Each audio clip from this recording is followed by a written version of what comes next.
আমি বানাবো কপির ডাঁটা দিয়ে চচ্চড়ি। কপির ডাঁটার মধ্যে সব সবজি মিশিয়ে দিয়েছি। এদিকে বেটে নেবো জিরে আর রাঁধুনি। কড়াই বসিয়ে দিয়েছি, কড়াইতে তেল দিয়ে দেবো।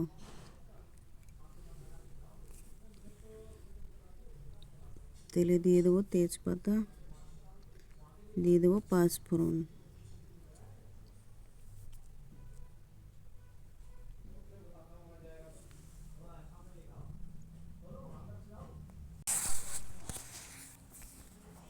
পাঁচফোড়নটা ফুটে গেছে। এবার সবজিগুলো দিয়ে দেবো। কপির ডাঁটার সঙ্গে সব সবজি মিশিয়ে দিয়েছি।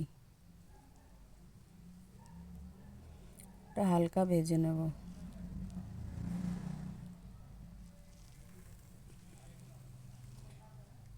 শীতের এরকম সবজি খেতে খুবই ভালো লাগে।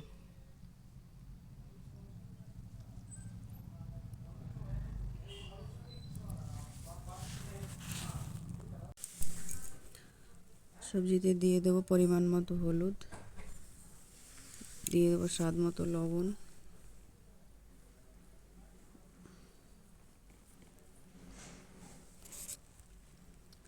নেড়ে চেড়ে ঢেকে ঢেকে এটাকে একটু সিদ্ধ করে নেব। নেড়ে চেড়ে ঢেকে দিয়েছিলাম, ঢাকনা উল্টে আবার একটু নেড়ে চেড়ে দিয়ে জল দিয়ে দেবো। জলটা দিয়েছি, এবার নেড়ে চেড়ে আবার একটু ঢেকে দেবো।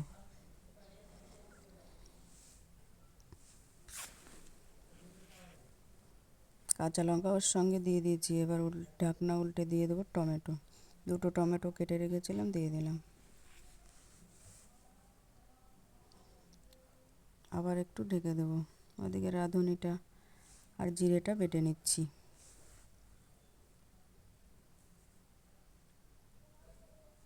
এরকম নিরামিষ তরকারিতে রাঁধুনি বাটা দিলে খুবই ভালো লাগে খেতে।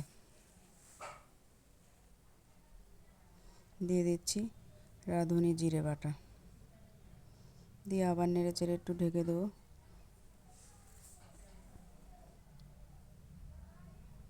এরপর দিয়ে দেবো একটু ধনে পাতা। শীতের দিনে ধনে পাতা হলে তো কোনো কথাই নেই।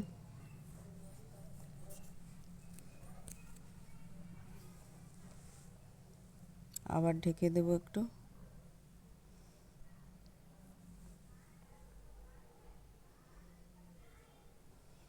এরকম তরকারি শীতের দিনে খেতে অসাধারণ লাগে।